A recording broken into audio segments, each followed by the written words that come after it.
ইউনূস একটা আসলে একটা জঙ্গি শাসক। জঙ্গিদের হাত ধরেই যে ক্ষমতা দখল করেছে অবৈধভাবে, সংবিধান লঙ্ঘন করে, সে আজকে সারা দেশটাকে জ্বালিয়ে পুড়িয়ে ছারখার করে দিচ্ছে। প্রতিদিন ধর্ষণ, নারী শিশু এই যে ধর্ষণ। হাসিনার বক্তব্য শুনেছেন, ডক্টর ইউনূস সরকার জঙ্গি সরকার, ছাত্র সমাজ জঙ্গি, বিএনপি জামাত শিবির, হাসিনার দৃষ্টিতে তারা জঙ্গি, আর ডক্টর ইউনূস সরকার জঙ্গিদেরকে ছেড়ে দিতেছে। এই যে হাসিনার বক্তব্য, আর বিএনপি দিনরাত নির্বাচন নির্বাচন নির্বাচন বলে যাচ্ছে। অত্যন্ত দুঃখজনক, বিএনপিকে বলতে হয় হাসিনার ষড়যন্ত্রের কাছে বিএনপি বারবার পরাজিত হয়েছিল। বিএনপির বড় বড় আপনার এই যে আন্দোলন হয়েছে এবং আপনার যেই বড় বড় সমাবেশগুলো হয়েছে, আওয়ামী লীগের ষড়যন্ত্রের কাছে বিএনপি বারবার পরাজিত হয়েছে। প্রিয় ভাইয়েরা, আজ বিএনপি নির্বাচন নিয়ে অস্থিরতা শুরু করে দিয়েছে। আওয়ামী লীগের নির্যাতন জুলুম বিএনপি কিভাবে ভুলে গেছে? জামাত শিবির কিভাবে ভুলে গেছে আওয়ামী লীগের বর্বরতা? এই আওয়ামী লীগের বর্বরতা এরকম ছিল, বিএনপির নেতারা আরা জঙ্গলে ঘুমাতে হয়েছে, বিএনপির নেতারা তাদের পরিবার থেকে দূরে থাকতে হয়েছে। আর সেই বিএনপি এখন কি করতেছে? তাদের উচিত ছিল সকল রাজনৈতিক দলগুলো মিলে ডক্টর ইউনূস সরকারকে সহযোগিতা করা, খুনি হাসিনার বিচার প্রতিষ্ঠিত করা, এবং আওয়ামী লীগের এমপি মন্ত্রী তারা কোথায় আছে তাদেরকে গ্রেপ্তার করা।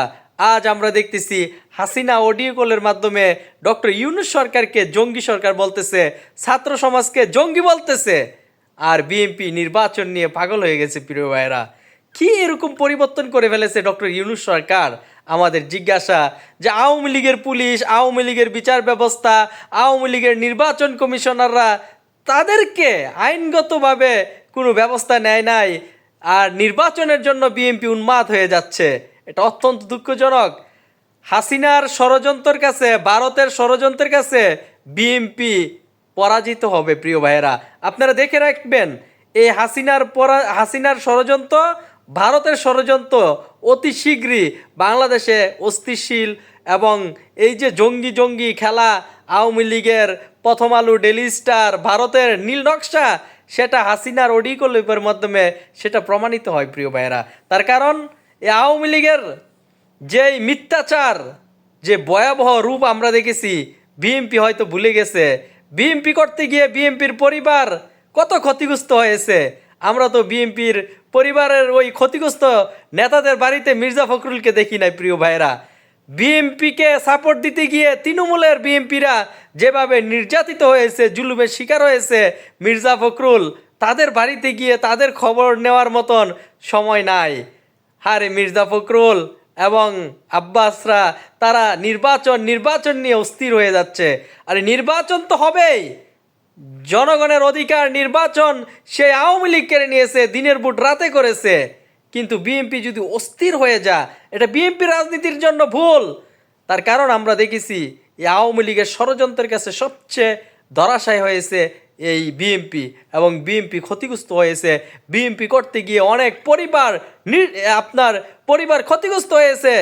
দিনের পর দিন, বছরের পর বছর কত নির্যাতন, কত ভয়াবহতা, সেই ভিডিও ক্লিপগুলো এখনও ইউটিউবে আছে।